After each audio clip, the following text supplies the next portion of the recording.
نہ تم انہیں طلاق دینے کے بعد فوراً ان کے گھر سے نکالو، بلکہ دوران عدت ان کے نان و نفقہ وغیرہ کا خیال دوسری طلاق تک رکھو، اور نہ وہ خود نکلے۔ ہاں یہ اور بات ہے کہ وہ کلی برائی یعنی بد زبانی و بد اخلاقی کر بیٹھے۔ یہ اللہ کی مقرر کردہ حدود ہے۔ جو شخص اللہ کی حدود سے آگے بڑھ جائے اس نے یقیناً اپنے اوپر ظلم کیا۔ تم نہیں جانتے شاید اس کے بعد اللہ تعالیٰ کوئی نئی بات پیدا کر دے، جیسا کہ پہلی اور دوسری طلاق کے بعد شوہر کو رجوع کا حق حاصل ہوتا ہے۔ پس جب یہ عورتیں اپنی عدت پوری کرنے کے قریب پہنچ جائے تو انہیں یا تو قاعدہ کے مطابق اپنے نکاح میں رہنے دو یا دستور کے مطابق انہیں الگ کر دو، اور آپس میں سے دو عادل افراد کو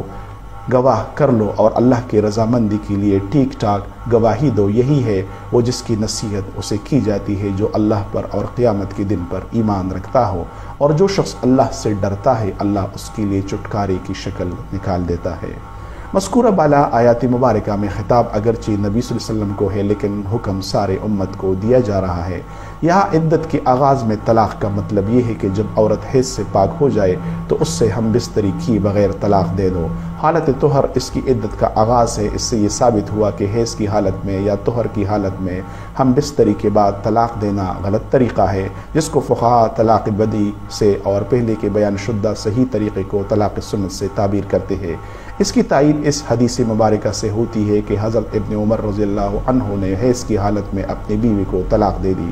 تو رسول اللہ صلی اللہ علیہ وسلم غضبناک ہوئی اور انہیں اس سے رجوع کرنے کے ساتھ حکم دیا کہ حالت طہر میں طلاق دینا، جس کے لیے آپ صلی اللہ علیہ وسلم نے اسی آیت سے استدلال فرمایا بحوالہ بخاری کتاب الطلاق۔ تاہم حیض میں دی گئی طلاق طلاق بدی ہونے کے باوجود واقع ہو جائے گی، کیونکہ اس پر جمہور علماء کا اتفاق ہے۔ مزید برآں مسلمانوں کو یاد رکھنا چاہیے کہ اللہ تعالیٰ کے نزدیک حلال چیزوں میں سب سے ناپسندیدہ طلاق دینا ہے، جیسا کہ حدیث مبارکہ میں ہے کہ ابغض الحلال الی اللہ تعالی الطلاق، جس کی تفصیل ابو داود جلد نمبر 2 کتاب الطلاق اور ابن ماجہ کتاب الطلاق میں موجود ہے۔ آگے مدخولہ عورتوں کے حیض اور وہ جنہیں ابھی حیض آنا شروع نہ ہوا ہو کہ طلاق کی مدت کو بیان کیا گیا ہے۔ اس طرح حاملہ مطلقہ عورت اور وہ جن کے شوہر فوت ہو جائے کی مدت عدت بھی بیان کی گئی ہے۔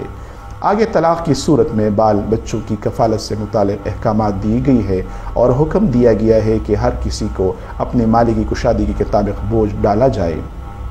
تاکہ کوئی مشکل میں نہ پڑے اور یوں خاندانی و معاشرتی معاملات بگاڑ سے بچ جائے۔ آخر صورت میں کہا گیا ہے کہ جو لوگ کامل اطاعت کے ساتھ رب کی احکامات کی پیروی کرتے ہیں ان کا رب ذوالجلال انہیں اخلاقی پستیوں اور اعمال کی کمزوری کے بعد ایمان و عمل کی روشنی دے گا اور آخرت میں ایسی دائمی جنتوں میں لے جائے گا جو جملہ نعمتوں اور راحتوں سے بھرپور ہوں گے، کیونکہ وہ سارے کائنات کا خالق و مالک اور ہر چیز پر قدرت رکھنے والا ہے۔ اس کے بعد ہم سورۃ التحریم کی طرف بڑھتے ہیں۔ سورۃ تحریم قرآن کریم کی 66ویں سورت ہے، مدنی ہے اور پارہ نمبر 28 میں موجود ہے۔ اس سورت کا ترتیبی نزولی 107 ہے، جس میں 2 رکوع 12 آیات اور 282 کلمات ہے۔ 7ویں منزل کی اس سورت کا نام بطور علامت پہلی آیت سے لیا گیا ہے اور اس کے نزول کا زمانہ 7 یا 8 ہجری کی درمیان کا ہے۔ وہ کیا چیز تھی جو حلال ہو کے رسول اللہ صلی اللہ علیہ وسلم نے خود پر حرام کر دی تھی اور اللہ تعالیٰ نے اس پر اپنی ناپسندیدگی کا اظہار کرتے ہوئے یہ حکم دیا۔ بخاری و مسلم میں آپ صلی اللہ علیہ وسلم کے اپنی زوج مطہرہ حضرت زینب رضی اللہ عنہا کے ساتھ زیادہ وقت ٹھہرنے کا ذکر ہوا ہے، جہاں آپ صلی اللہ علیہ وسلم شہد پینے کے لیے قیام کرتے حضرت حفصہ اور حضرت عائشہ رضی اللہ عنہما دونوں نے وہاں معمول سے زیادہ دیر تک ٹھہرنے سے روکنے کے لیے یہ منصوبہ بندی کی کہ ان میں سے جس کے پاس بھی آپ صلی اللہ علیہ وسلم تشریف لائے تو وہ ان سے کہے کہ اللہ کے رسول آپ کے منہ سے مغافیر کی بو آ رہی ہے، جس پر رسول اللہ نے اس کو آئندہ نہ پینے کی قسم کھائی، جس کی تفصیل بخاری سورۃ التحریم میں موجود ہے۔ جبکہ کچھ کتابوں میں حضرت حفصہ کے گھر میں آپ صلی اللہ علیہ وسلم کا ماریہ قبطیہ رضی اللہ عنہا کے ساتھ ملنے کا واقعہ نقل ہوا ہے۔ امام ابن الحجر فرماتے ہیں کہ یہ واقعہ مختلف طرق سے نقل ہوا ہے جو ایک دوسرے کو تقویت کا باعث بنتے ہیں اور ممکن ہے بیک وقت دونوں طرح کی واقعات اس حکم کے نزول کا سبب بنے ہو۔ بحوالہ فتح الباری تفسیر سورۃ التحریم۔ سورت کے ابتدا میں حکم دیا گیا ہے کہ کسی چیز کی حلت و حرمت سے متعلق احکامات کا اختیار کلی طور پر صرف اللہ تعالیٰ کو حاصل ہے اور اس میں کوئی انسان حتیٰ کہ پیغمبر بھی کمی و بیشی نہیں کر سکتا۔ دوسری بات یہ کہ نبی و رسول کا مقام انتہائی نازک ہوتا ہے، اس لیے اس کی بروقت اصلاح اللہ تعالیٰ کے ذمے ہے تاکہ وہ امت کو اللہ تعالیٰ کا پیغام اس طرح پہنچائے جس میں رتی برابر کمی بیشی نہ ہو۔ تیسری یہ کہ اللہ تعالیٰ بے لاگ اپنا پیغام انسانوں کو پہنچاتا ہے جس میں کسی کو کمی و بیشی کا اختیار نہیں رہتا، جیسا کہ ارشاد باری تعالیٰ ہے، اے نبی جس چیز کو اللہ نے آپ کے لیے حلال کیا ہے اسے آپ کیوں حرام کرتے ہیں؟ کیا آپ اپنی بیویوں کی رضامندی حاصل کرنا چاہتے ہیں؟ اور اللہ بخشنے والا رحم کرنے والا ہے۔ تحقیق کہ اللہ تعالیٰ نے تمہارے لیے قسموں کو کھول ڈالنے کا طریقہ کفارہ بیان فرما دیا ہے، اور اللہ تمہارا کرساز ہے اور وہی پوری علم والا ہے، حکمت والا ہے۔ آگے اس پوشیدہ بات کو ظاہر کر کے یہ ہدایت کی گئی ہے کہ اپنے نبی کو آزمائش میں ڈالنے کے بجائے اپنے اللہ سے دوبارہ ایسا کام نہ کرنے کی توبہ کرو، کیونکہ ایسی باتیں اللہ کے نبی کو ناگوار گزرتی ہے، اور اگر تم یا کوئی اور اس نبی کے خلاف کوئی چال کھیلے گا تو اس کے کارساز اللہ تعالیٰ اور مددگار اللہ کے فرشتے اور جبریل علیہ السلام کے ساتھ ساتھ ساری ایماندار بھی ہے، اور اگر وہ تم میں سے کسی بیوی کو طلاق دے دے تو اللہ تعالیٰ اس کے عوض اسے اور بھی بہتر بیویاں دے گا۔ آگے ایمان والوں کو ایک نہایت اہم ذمہ داری کی طرف توجہ دلا کر ہدایت کی گئی ہے کہ اپنے آپ کے ساتھ اپنے اہلیال کو بھی جہنم کی آگ سے بچانے کا ضروری اہتمام کرو، خود بھی نیکی پر عامل بن جاؤ اور اپنے اہل خاندان کو بھی صحیح اسلامی تعلیم و تربیت دو۔ اس سے متعلق رسول صلی اللہ علیہ وسلم کا فرمان ہے کہ جب بچہ 7 سال کی عمر کو پہنچ جائے تو اسے نماز کی تلقین اور 10 سال کی عمر میں نماز پڑھنے میں تساہل برتنے پر اس کی سرزنش کرو، بحوالہ ابو داود و ترمذی کتاب الصلاۃ۔ نیز اس طرح دیگر احکام سے متعلق بھی سکھانا چاہیے، کیونکہ اس سے متعلق بروز قیامت پوچھ گچھ ہوگی۔ اس کے ساتھ پچھلے گناہوں پر سچی توبہ کرنے کی بھی تلقین کی گئی ہے، جس کا خلاصہ یہ ہے کہ انسان پچھلے گناہوں سے توبہ طائب ہو کر اس پر ندامت کا اظہار کرے اور آئندہ کے لیے یہ عزم کرے کہ وہ پچھلے غلط اعمال کو نہ دہرائے گا، اور جن کی حقوق غصب کی ہے ان سے معافی مانگے گا۔ یہ جو ایمان والے نیک اعمال کے ساتھ پچھلے گناہوں سے توبہ طائب ہوگے تو اللہ انہیں اچھے بدلے دے گا۔ اللہ تعالیٰ انہیں ایسے جنتوں میں انہیں وارث بنائے گا جہاں اللہ کی رضامندی اور نعمتیں ان کی ہمنوا ہوگی۔ سورۃ الملک قرآن کریم کی 67ویں سورت ہے، مکی ہے اور پارہ نمبر 29 میں موجود ہے۔ اس سورت کا ترتیبی نزولی 77 ہے، جس میں 2 رکوع، 30 آیات اور 363 کلمات ہے۔ 7ویں منزل کی اس سورت کا نام پہلی آیت سے لیا گیا ہے۔ سورت کا دوسرا نام تبارکہ بھی ہے اور یہ بھی پہلی آیت سے ماخوذ ہے۔ نیز ترمذی نے حضرت ابن عباس کی حدیث سے مرفوعاً روایت کی ہے کہ اس سورت کو مانعہ یعنی عذاب قبر سے بچانے والی اور منجیہ یعنی عذاب قبر سے نجات دینے والی بھی کہتے ہیں۔ الاتقان جلد نمبر 1 2 نمبر 17۔ سورت کے انداز بیان سے پتہ چلتا ہے کہ اس کا زمانہ مکی دور کے ابتدائی وقت سے تعلق رکھتا ہے۔ اس سورہ مبارکہ سے متعلق رسول اللہ علیہ وسلم نے فرمایا، اللہ کی کتاب میں ایک سورت ہے جس میں صرف 30 آیات ہے، یہ آدمی کی سفارش کرے گی یہاں تک کہ اس کو بخش دیا جائے گا۔ اس کی تفصیل سنن ترمذی، سنن ابی داؤد، ابن ماجہ و مسند احمد میں موجود ہے۔ دوسری روایت میں ہے کہ قرآن مجید میں ایک سورت ہے جو اپنے پڑھنے والی کی طرف سے لڑے گی حتیٰ کہ اسے جنت میں داخل کروائے گی۔ مجموع الزوائد۔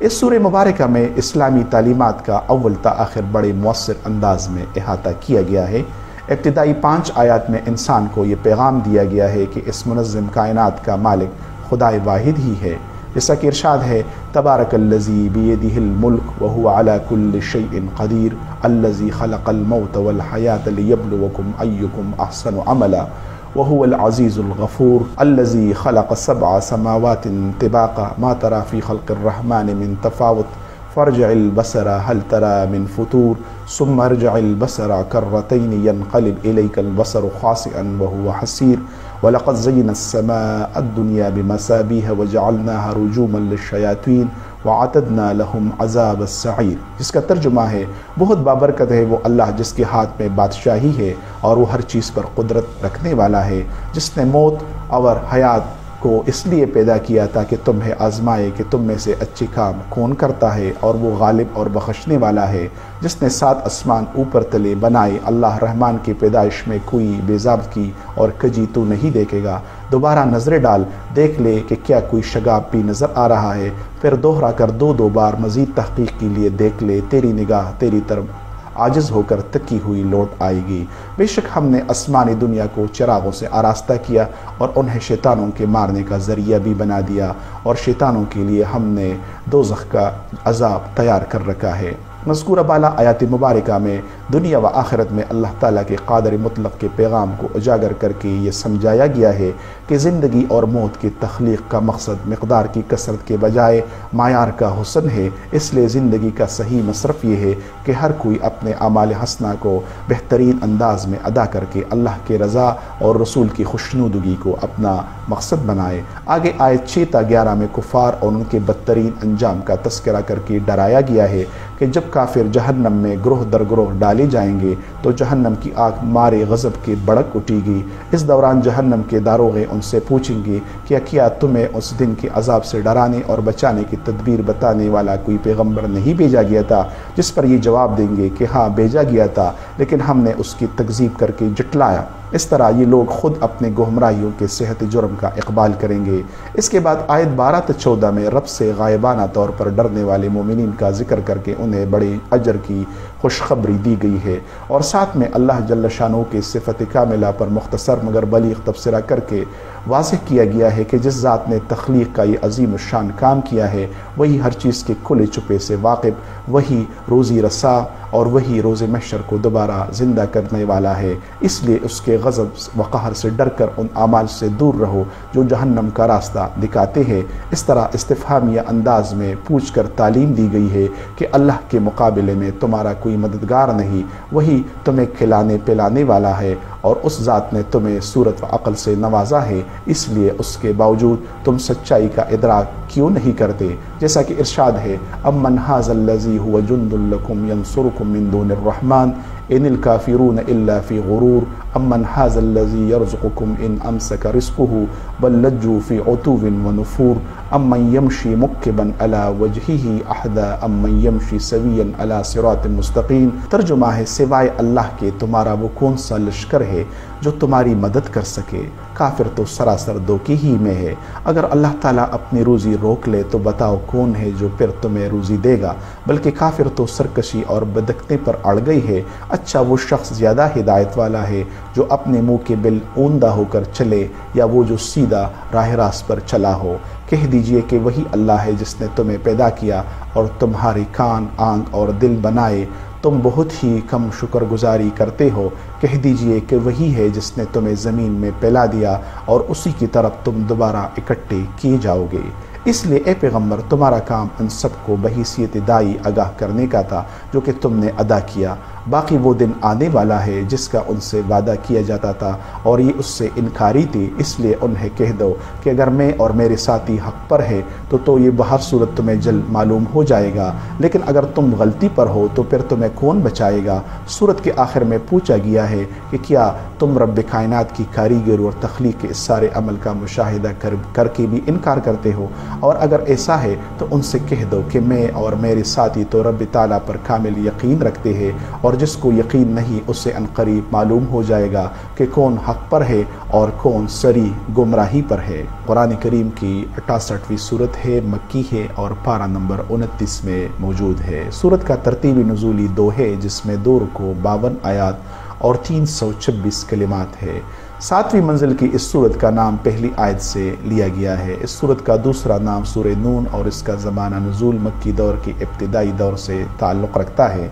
یہاں 3 موضوعات کا احاطہ کیا گیا ہے: مخالفین کے اعتراضات کہ نبی صلی اللہ علیہ وسلم دیوانہ و مجنون اور اللہ تعالیٰ کا بھیجا گیا نہیں، اور اس کا جواب کفار و مشرکین کے لیے وعید کہ آپ صلی اللہ علیہ وسلم واقعی رسول اللہ ہے اور قیامت کا آنا یقینی امر ہے، اور اس کے ساتھ تسلی رسول کے لیے صبر و استقامت کا پیغام دیا گیا ہے۔ ابتدائی صورت میں قلم کی قسم کھا کر تعلیم، ذریعہ تعلیم اور قلم کی اہمیت کی نشاندہی کی گئی ہے۔ بعض کہتے ہیں کہ اس سے مراد وہ خاص قلم ہے جسے اللہ تعالیٰ نے سب سے پہلے پیدا فرمایا اور اس کو تقدیر لکھنے کا حکم دیا، چنانچہ اس نے اب تک ہونے والی ساری چیزیں لکھ دی۔ ترمذی تفسیر سورۃ النون والقلم۔ اس طرح حدیث مبارکہ میں ہے کہ نبی کریم صلی اللہ علیہ وسلم نے فرمایا قدر اللہ المقادیر قبل ان يخلق السماوات والارض ب50,000 سنہ، یعنی اللہ تعالیٰ نے آسمان و زمین کی تخلیق سے 50,000 سال قبل ہی ساری تقدیریں لکھ دی تھی۔ مسلم کتاب القدر۔ آگے رسول اللہ صلی اللہ علیہ وسلم پر اللہ تعالیٰ کے فضل و احسان اور آپ کے اخلاق حسنہ کی تعریف کر کے فرمایا گیا ہے کہ جو لوگ آپ صلی اللہ علیہ وسلم پر تہمت لگاتے ہیں وہ خود بہکے ہوئے ہیں، ورنہ آپ صلی اللہ علیہ وسلم کا روشن ماضی ان کے تمام شکوک و شبہات کو دور کرنے کے لیے کافی ہے، جیسا کہ ارشاد باری تعالیٰ ہے ما انت بنعمت ربک بمجنون وان لک لاجرا غیر ممنون وانک لعلی خلق عظیم۔ ترجمہ تو آپ اپنے رب کے فضل سے دیوانہ نہیں ہے، اور بے شک تیرے لیے بے انتہا اجر ہے، اور بے شک تو بہت بڑے عمدہ اخلاق کا مالک ہے۔ یہاں پر بتایا گیا ہے کہ تمہارا عمل و کردار تہذیب و شائستگی، نرمی و شفقت، امانت و صداقت کا مرجع ہے، جس کے سبب آپ نبوت سے پہلے بھی ممتاز تھے، اور نبوت کے بعد ان میں مزید زیادتی پیدا ہوئی ہے، جیسا کہ حضرت عائشہ رضی اللہ عنہا سے کسی نے پیغمبر صلی اللہ علیہ وسلم کے اخلاق سے متعلق پوچھا تو انہوں نے فرمایا کانا خلقہ القرآن، یعنی آپ صلی اللہ علیہ وسلم کے اخلاق قرآن کریم کے مصداق ہے، مسلم کتاب المسافرین۔ آگے ان ہٹ درم مخاطبین کا نقشہ کھینچا گیا ہے جو مفت میں اپنی عاقبت کو خراب کرنے پر تلے ہوئے ہیں اور آپ صلی اللہ علیہ وسلم پر الزامات لگاتے ہیں، اگرچہ یہ لوگ خود بلائی سے روکنے والے، بے وقار، کمینہ اور عیبگو ہے۔ یوں برائے عبرت عرب میں مشہور یمن کے باغ صنعا کے اس سردار کی اولاد کا قصہ سنایا گیا ہے جس کی اولاد نے اس کی وفات کے بعد غریب سائلین پر خرچ کرنے کے دروازے بند کر دیے، جس پر اللہ تعالیٰ نے اس کے باغ و پیداوار کو تباہ و برباد کر دیا۔ اس لیے اے اہل مکہ، تم بھی ان کی طرح سرکش بن کر اپنی دنیا و آخرت کو برباد نہ کرو، نیکی کی دعوت قبول کر اور اس دن کے لیے تیاری کر جس میں کسی کے ساتھ کوئی رو رعایت نہیں برتی جائے گی، ورنہ اللہ تعالیٰ کی حضور اس کے اجازت کے بغیر کوئی کسی کی سفارش کر نہیں سکے گا۔ ایسا نہیں کہ پرہیزگار اور گناہگار ایک جیسے ہو جائے اور اللہ تعالیٰ ان کو ایک جیسے انجام سے دوچار کرے، کیونکہ اس طرح تو یہ انصاف کے اصولوں کے بالکل خلاف ہوگا۔ ان سے پوچھ کہ کیا ان کے شرکا انہیں اللہ کے عذاب سے بچا سکیں گے؟ جس دن تجلی ساق ہوگی اس دن وہ سجدہ بھی نہ کر سکیں گے۔ اسی دن اللہ جل شانہ کی ذات فیصلہ کرے گی جب سب کی حج کی بن جائے گی اور کوئی اس کی اجازت کے بغیر بھی پر نہیں مار سکے گا۔ اور اے پیغمبر، تو اپنے دعوت کا کام میں لگا رہے اور اپنے رب کے حکم کا انتظار کر، اور مچھلی والے حضرت یونس علیہ السلام کی طرح نہ ہو جا جس نے اپنی قوم کی روش تکذیب کو دیکھتے ہوئے عجلت سے کام لے کر رب کے فیصلے سے پہلے خود ہی فیصلہ کر کے قوم کو چھوڑ دیا تھا۔ تاہم جب اس نے توبہ و مناجات سے کام لیا تو رب نے اسے قبول توبہ کے سبب پھر سے محمود کر دیا۔ اس سے متعلق رسول کریم صلی اللہ علیہ وسلم کا فرمان ہے، کوئی شخص یہ نہ کہے کہ میں یونس بن متی سے بہتر ہوں، مسلم کتاب الفضائل۔ دوسری جگہ ہے کہ رسول اللہ علیہ وسلم نے اپنی امت کو انبیاء کرام کی ادب و احترام سے متعلق فرمایا کہ تم میری فضیلت اس طرح نہ کرنا کہ اس سے دوسرے انبیاء کی کسر شان ہو، جیسا کہ حدیث مبارکہ میں ہے کہ لا تخیرونی من بین الانبیاء، یعنی تم لوگ مجھے انبیاء کے درمیان فضیلت مت دو، بخاری کتاب التفسیر۔ آخر صورت میں رسول اللہ صلی اللہ علیہ وسلم کی تسلی اور کفار و مشرکین کے حاسد نگاہوں سے بچانے کے لیے ارشاد ہوا ہے وَإِن يَكَادُ الَّذِينَ كَفَرُوا لِيُزْلِقُونَكَ بِأَبْصَارِهِمْ لَمَّا سَمِعُوا الذِّكْرَ وَيَقُولُونَ إِنَّهُ لَمَجْنُونٌ وَمَا هُوَ إِلَّا ذِكْرٌ لِلْعَالَمِينَ، جس کا ترجمہ ہے اور قریب ہے کہ کافر اپنی تیز نگاہوں سے آپ کو پسلا دے اور آپ ان کی نظر بد کا شکار ہو جائے۔ جب کبھی قرآن سنتے ہیں اور کہہ دیتے ہیں تو یہ ضرور دیوانہ ہے، در حقیقت یہ قرآن تو تمام جہان والوں کے لیے سراسر نصیحت ہی ہے۔ یعنی اے پیغمبر، اگر تجھے اللہ تعالیٰ کی حمایت و نصرت تو نہ ہوتی تو ان کفار کی حاسدانہ نگاہیں تو تجھے بد نظری کا شکار کر ہی دیتی، کیونکہ نظر کا لگنا تو حق ہے جو کہ احادیث سے ثابت ہے۔ یہاں حضرت حسن بصری سے منقول ہے کہ جس شخص کو نظر بد لگ جائے اسے یہ آیات وَإِن يَكَادُ الَّذِينَ كَفَرُوا آخر تک سورت تک پڑھ کر دم کیا جائے تاکہ نظر کا اثر زائل ہو جائے۔ نیز یہاں یہ لطیف نکتہ قابل ذکر ہے کہ سورہ کا آغاز ما انت بنعمت ربک بمجنون، یعنی تو اپنے رب کے فضل سے دیوانہ نہیں، اور خاتمہ ویقولون انہ لمجنون، اور یہ لوگ کہتے ہیں کہ یہ تو ضرور دیوانہ پر ہوا ہے۔ یوں آخری جملے کا جواب سورت کی ابتدا میں ہی ارشاد فرمایا گیا ہے۔ سورہ حاقہ قرآن کریم کی 69ویں سورت ہے، مکی ہے اور پارہ نمبر 29 میں موجود ہے۔ اس سورت کا ترتیبی نزولی 78 ہے، جس میں 2 رکوع 52 آیات اور 284 کلمات ہے۔